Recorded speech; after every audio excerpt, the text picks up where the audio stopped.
I just bought the cheapest BMW E39 528i. No, not this one. This one! Say hello to Leo, my not so healthy but very classic Grandpa E39 sedan.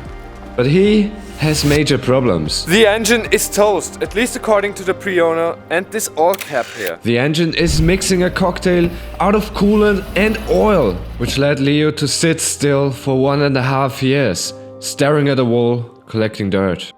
Still, the pre-owner loved driving Leo, but he just couldn't repair him. And before handing me over the keys, he made me promise one thing: to bring Leo back to life. So now it is my turn to keep my promise and give Leo a chance to live again. Well, I have never done any major engine repairs before, so this is gonna be my first one, and I hope I can really keep my promise. But what I didn't know at this stage is that this engine might be beyond repairable. Nevertheless, the first surprise already waited on us as soon as we opened the hood. Mouse. Great. Leo keeps pets. Seems like I've bought myself a mouse-infested car with a broken engine. And here we're trying to get rid of all of the mice, and blowing in some air was the least harmful way to do it. I'm sorry, Leo. Take a look at the interior.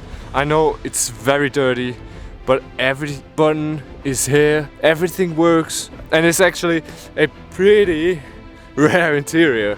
I only found one picture of this interior in the internet. Here's the back. It also looks fine. I had to remove the seat because I wanted to take a look at whether the petrol pump just works or not. We unfortunately have some glass in here because one of the screens were broken. I think this one here, but it looks fine. And now it is time to get the car on the lift. We are now going to take a look at the underbody. But Leo doesn't want to, apparently.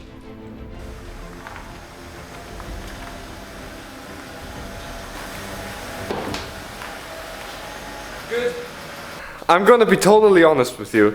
This car looks so good, except it is dirty. But I have to show you something which is not good, and I have to address it later, which happened during bringing it here. We have scratched the paint here to the bare metal. Here also, and here also. We need to address that, otherwise the car is gonna rust. So, let's take a look at underneath of the car, and then we're going to address the engine. I am actually a little bit fearful of the mice there. I hope they left. Mice jumping into my face is not something I want to experience, but I guess it would look pretty funny. So let's take a look underneath the car. Let's cross our fingers I haven't bought myself a rust bucket. So let's start at the back. Ooh, this almost tipped over. Exhaust. Whoa, I haven't seen such an exhaust. The differential, it's dry. All of the control arms look good, except of this one here in the back. Other than that, the rear axle looks pretty fine. How about... Wow! The sills on any other E39 would be completely done here. Like on my E39 we have restored last year. Not a single spot on here. The chassis rails. There's no rust under here. It is rust free. Yeah, it has just these plugs which are rusted through. This can't be replaced cheaply. Brake lines all original. On the other side, this is also beautiful. And again, here, just a plug, which is nothing to worry about. €5 and it is fixed. Here it looks all fine. The guider looks also great. It also looks good. We have a leak here. Or maybe just water. I don't know what's that. So what do you think? Did we buy a great car? I do think so. I think that's probably the best car I ever bought, rust-wise. The pre-owner definitely kept his promises. I really do appreciate that. Thanks again. And this car, I promise to you, if you're watching this, I'm gonna get it on the road again because this car deserves it. And I really hope the mice aren't here in the garage now. Well, then I have some pets, right? I am prepared. Let's do this. So let's remove all of the bolts for the under tray. Unfortunately, we did not meet Leo's pets. I knew the car looked good from the outside, but this, I didn't expect that. The engine is dry, but the power steering pump is not as dry, but that doesn't matter. I think that's just a broken hose or something. It looks crazy good, actually. So now we're gonna take a look at the engine. And here we are keeping an eye open for obvious signs that the head gasket has failed. Oh yeah, milkshake. A head gasket sits between the engine block and the cylinder head. It seals the engine so all coolant and combustion pressure don't leak or mix. If it breaks, you might see white smoke, oil in the coolant, or a milky layer under the oil cap or dipstick. But that milky stuff can also happen if you only drive short trips because of condensation. So let's take a peek in the coolant reservoir. We need to make sure that there is no oil film on the coolant. But there isn't, it just has the wrong coolant in it. The last thing we can check without any special tools is the oil dipstick. It's not milkshakey. Well, so far so good. So let's take a look at the combustion chambers. So therefore we need to remove all of the coil packs. Let's take out the spark plug in the first cylinder and we're gonna take a look in there.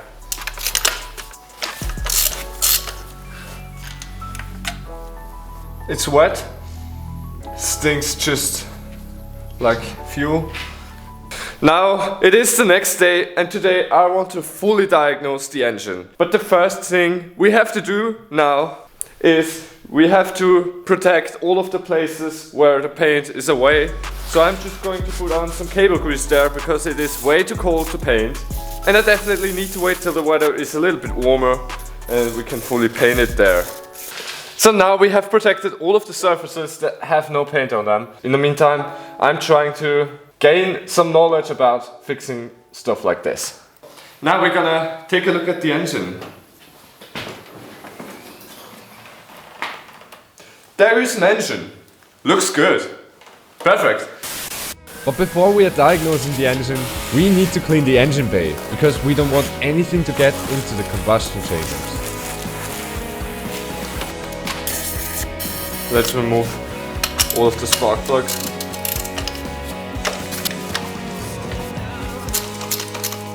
Now we're gonna take the endoscope and just take a look at in the cylinders.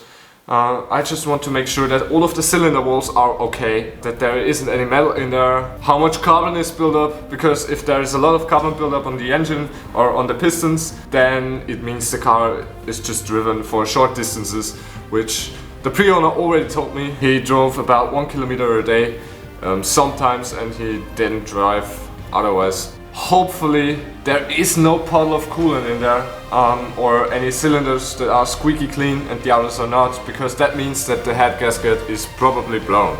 Enough waffling, we are going to do that now. Here's the endoscope. It works. Well, it is actually wet in here.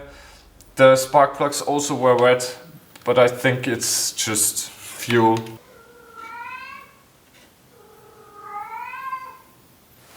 Do you hear the cat? That's just so annoying. Yeah, so I'm gonna be honest, it looks pretty fine, but I definitely need another endoscope. But there is not a puddle in there or nothing that indicates a head gasket leak into the combustion chamber. Number 6. Ooh, there's something in there.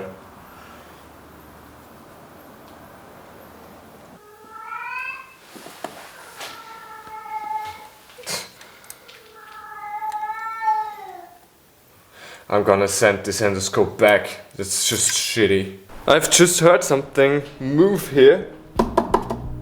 And I believe there were mice in the airbox. So I have removed the air filter and take a look at that. I'm glad I have pulled it out because this would have gone in the engine. Yeah, that's definitely from mice. And I really hope nothing went into the engine, because this could mean that all of the cylinder walls are now scratched. Okay, this is clean.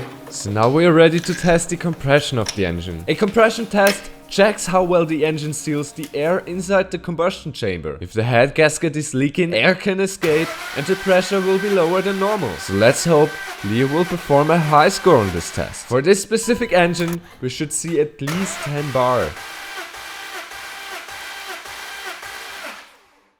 So the engine is looking really good so far. There is no indication that the head gasket is broken, except of that milky residue on the cap. But I really think that this is just condensation. But we're gonna find it out soon.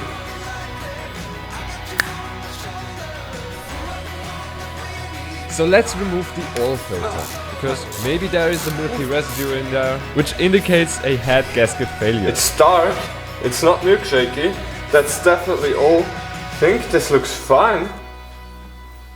Wait, before I'm doing that, I want to take a look at something.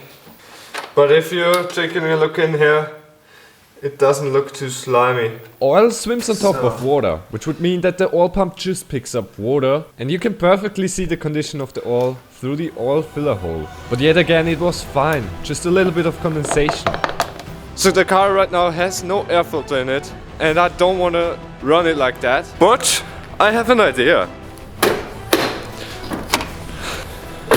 Oh, M52 TU looks better than the other engine, the M52 B28. So, give me that, just for testing.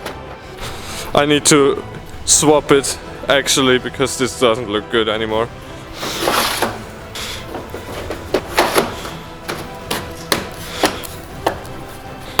Good to go. I think we're ready to start the engine, and let's just cross our fingers that nothing happens.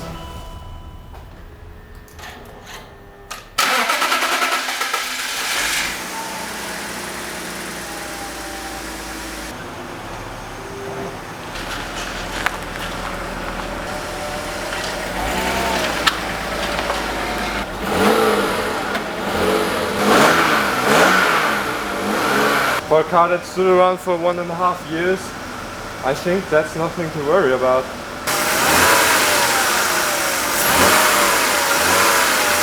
No bubbles in here, none whatsoever, looks fine.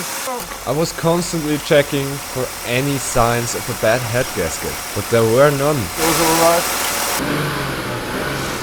Smooth. But this will change in a minute. It's not overheating yet. It is getting less. Okay, so we have a problem. It is starting to get a little bit warmer, but if I'm giving it some gas, it's actually alright again.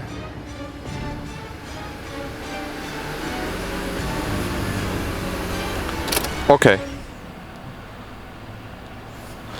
You have heard that. The engine started to act up, and I thought all of the combustion chambers are now filled with fluid.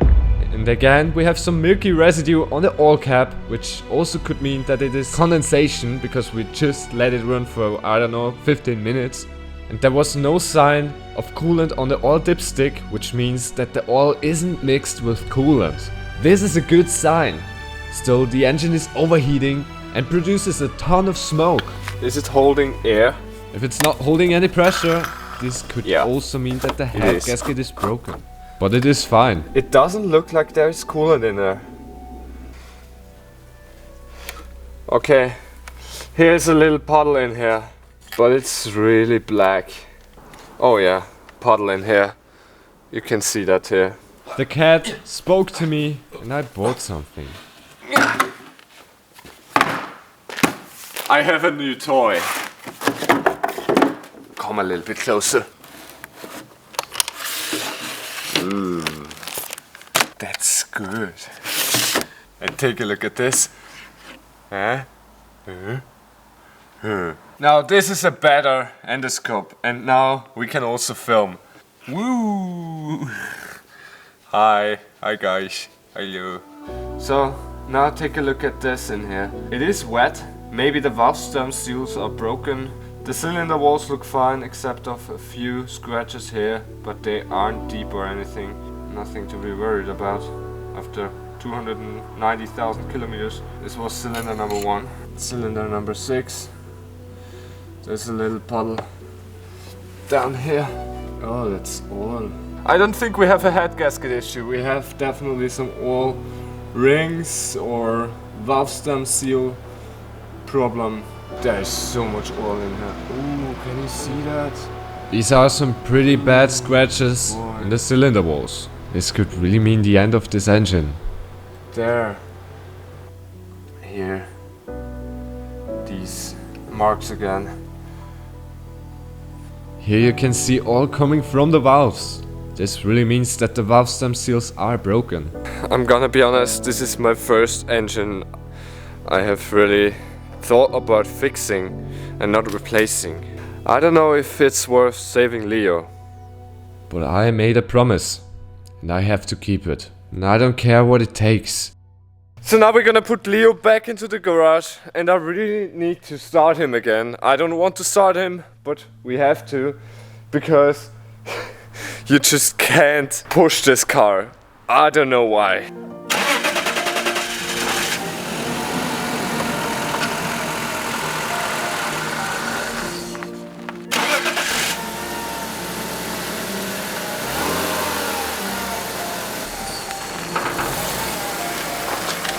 Leo is definitely not healthy. He's definitely burning some oil, and as we already seen, he has oil in the cylinders. So now we're gonna perform a surgery, a heart surgery on Leo. Yeah, we basically just gonna remove the engine.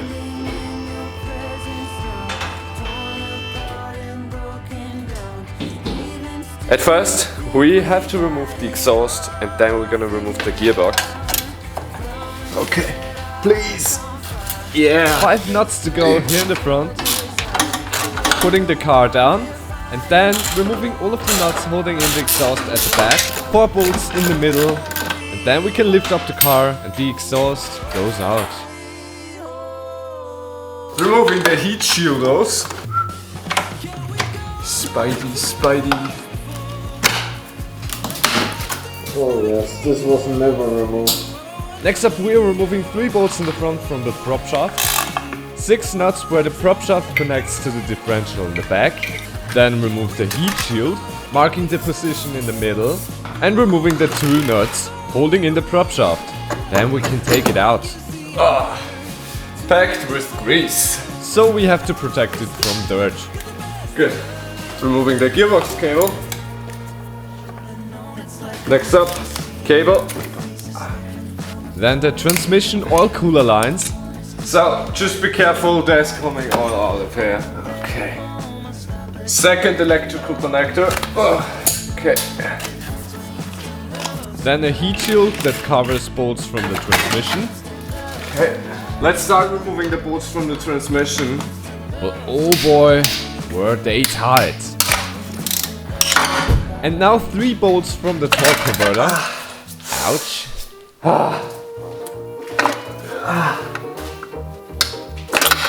Okay, this time didn't hurt. Removing the bolts from the back of the transmission. And then we can start to remove all of the leftover bolts. But instead of doing that, I've smacked myself into my face. Ouch. So let's bring the car a little bit down. And then we can remove the transmission. Okay. Oh no. Well, we have a problem. No. This is oil from the torque converter coming out of here. Okay. Instead of going with the transmission, the torque converter wanted to stay on the engine. But we have separated them and now it is fine. Transmission finally out. Well, removing the gearbox took way longer than I thought, and actually way longer than I wanted. But this gearbox is heavy, and I don't know, I'm kind of enjoying just wrenching on this car. And actually I'm smacking myself really often. Next up, we're gonna remove the engine. Removing the control arm cover. The bushing looks great. climate compressor. Removing the belt for the climate compressor. Okay. Let's remove the mask cable here. Okay. The plus cable.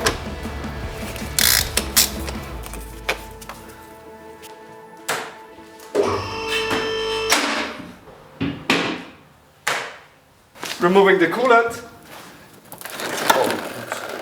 Removing this here. Which is the connector for the coil plugs. Okay. And here I've tried to remove the viscous fan, but it didn't want to budge at all. On with you. So we removed all of the clips from the cooling duct, which does not go out without removing the viscous fan. So it also needs to stay on, and we need to remove the engine together with the cooling duct and the viscous fan. Let's remove the last bolt from the climate compressor, and then we can take off the climate compressor. Good. Removing the injector cover, which is held in by 2 nuts. Next up, we're gonna remove the intake. And the first step is to remove all of the connectors from the injectors. Okay. I just learned something. Apparently you can put this hood in service position. Which means that the hood opens 90 degrees. Okay. This one popped. Yeah. And here I have put in a screw into the hinge. And here we are torquing it just a little bit. Okay. So let's remove the air filter housing. Yeah. Oh, finally. Whew. Removing the hydraulics fluid reservoir from the engine. And we're just putting it off to the side for now. Let's remove the injectors. They are held in by 4 bolts, and then we can just pull it out. Removing all of the nuts holding in the intake. Removing the throttle body. Ah, it's so cold right now. I want to get this engine out.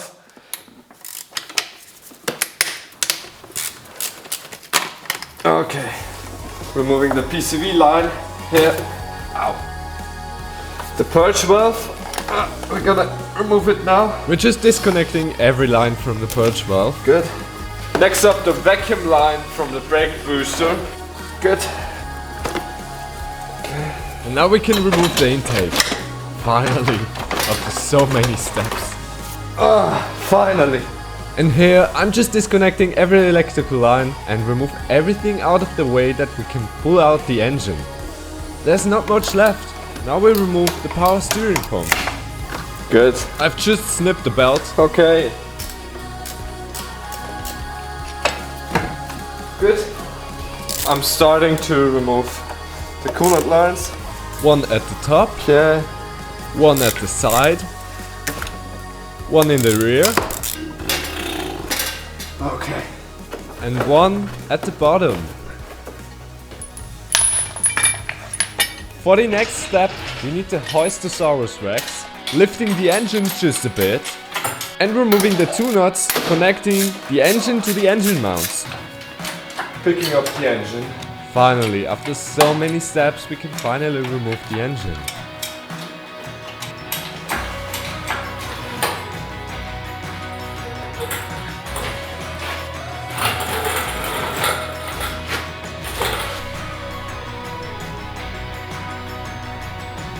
And now we're putting the engine on the engine stand. Bye bye, Hoistosaurus Rex. And now Leo's heart goes into another room, the engine room.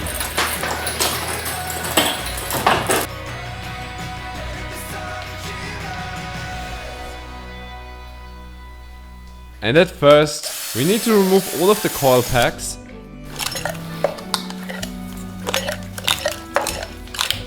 And right after that, we remove the generator. Good. Take a look at what's in here. A small socket. This is here probably a few years now. Huh, funny. Removing the engine mounts. On this side for now, Loosen the oil filter cap. Yeah. because we want to drain the oil. So now all of the oil drains in the pan. Okay. Removing the cap. Good. and you can see it's a bit sludgy. Now this is a big moment for us because we're gonna see whether there is coolant in the oil or anything else. Okay. I think the oil is actually fine. It smells very much like fuel, but I don't think it is mixing with coolant.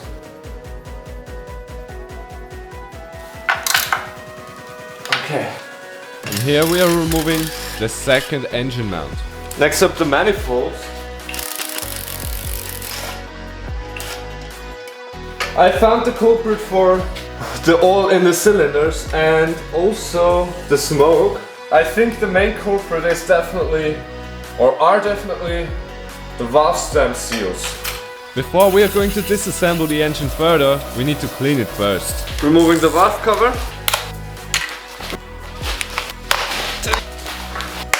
Okay. Good. Ooh. The head, it looks good. No visible scratches at all. This car doesn't need a head gasket. It just needs valve stem seals. All the lobes here on the intake side also look fine. I'm just covering it up for now because I don't want any dirt to get in the engine.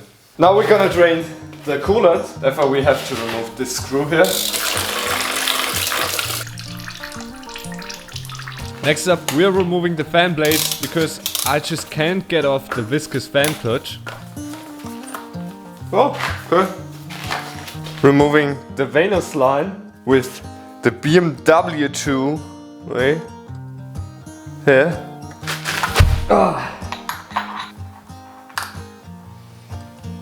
Next up, removing that here. Okay. Removing the cable thingy here. It broke. But it was broken before. New hand shoes. We're gonna remove the head cover. So, next up we need to remove the Venus unit. Remove the cover here. Yeah. Now we need to turn the engine till both camshafts point to each other. So we need to turn the engine at TDC. TDC, or top dead center, is when the piston, in this case the first one, is at its highest point. Now the two camshafts point to each other. And there's actually a little mark here on the bottom, which also is fine. I have new tools. Some tools for timing the engine. Yeah. And we need this to make sure that the timing stays like it is. So that the valves won't kiss the pistons while we're disassembling the engine. It has to sit on top of the camshafts and sit flush with the edges of the head. Removing those two plugs.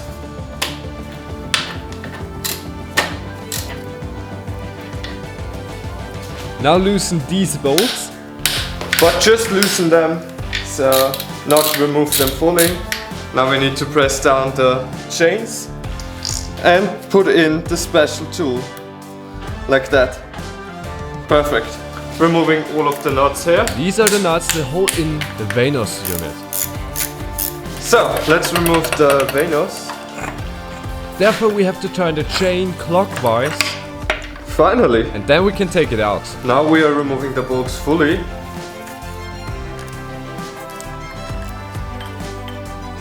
Loosening the nuts from the intake cam.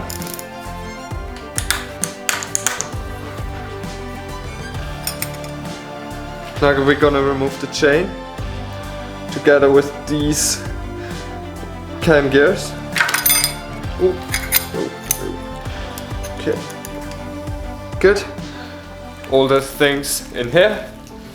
I want to keep this organized. And now we're removing the chain tensioner. Therefore we have to take off 4 bolts and then it comes right off. And now we are removing the chain guide. Oh, the chain guide did break actually, so I'm really glad we are removing that, because this is definitely not good. Take a look at this here. This should be one part, but it's completely done. And now we can take off the cam gear of the exhaust side together with the chain. You should be able to remove it like that. Okay. Now we need to loosen 2 bolts here. One here. And one here.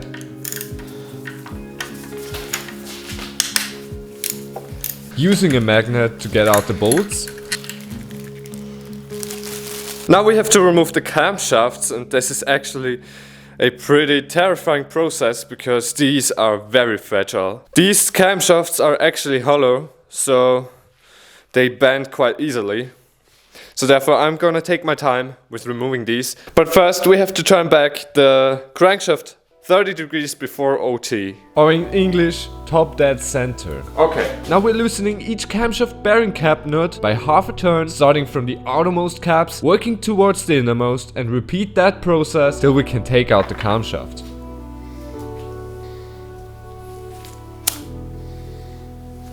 I think I need to remove these buckets.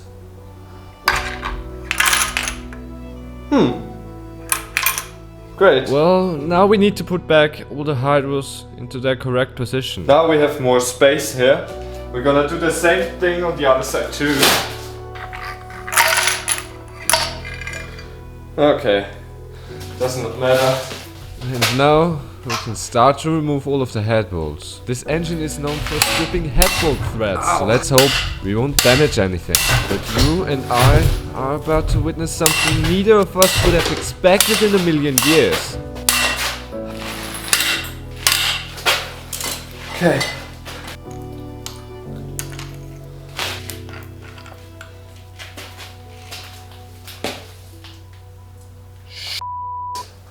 This bolt here broke. What am I going to do now? Great, 2 broken bolts. Here, snapped. This engine is done. It's done, simply done. I don't care about it anymore. Just snap it out and done. I'm going to remove it quickly. So let's remove the head and see the damage.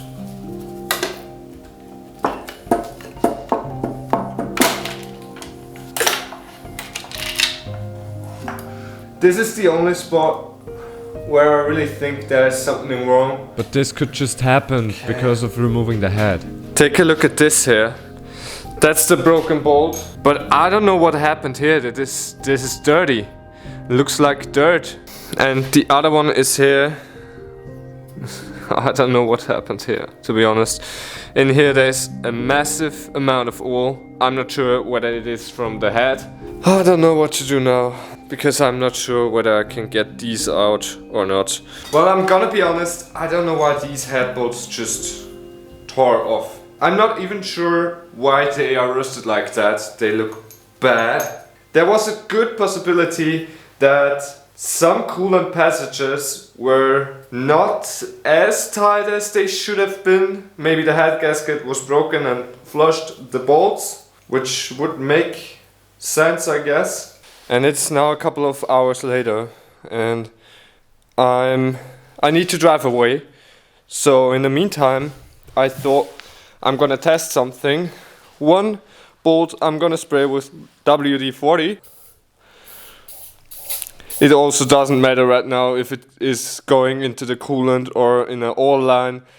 I don't care right now. I just want the bolt to get out. This can now sit for a couple of hours. And on here I'm going to put brake fluid. But I think you can see here that's a coolant passage, and I think the head gasket is broken here, or the head is warped there, I don't know. And since it got the wrong coolant in there, the bolt just got flushed out and rusted over time. And some brake fluid onto here. Wow, it is removing carbon pretty good. It's now a couple of hours later, and now I'm trying to remove the bolts. Yes! It goes out! This time we had luck. But will the other one also go out like that? Yeah, I simply don't know. I think it's just fatigue. So I hope this one also goes out. But this time we had no luck. It simply won't budge at all. Even trying to cool it down didn't help. Well, I have decided to take a look at everything else now first. Removing the oil pan. And we're removing it because I want to take a look at the rotating assembly. I hope this time there are just good surprises waiting on us. 17mm. To open it, you have to turn right because it's a left thread. And we need to remove the oil pump to get access to the rod bearings. Off you go. Okay. The chain, I'm gonna let it drop, just like that. I don't care.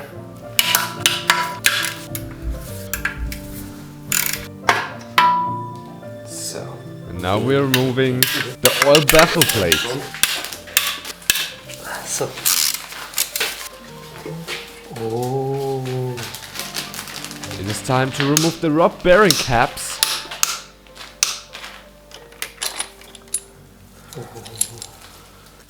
Ooh.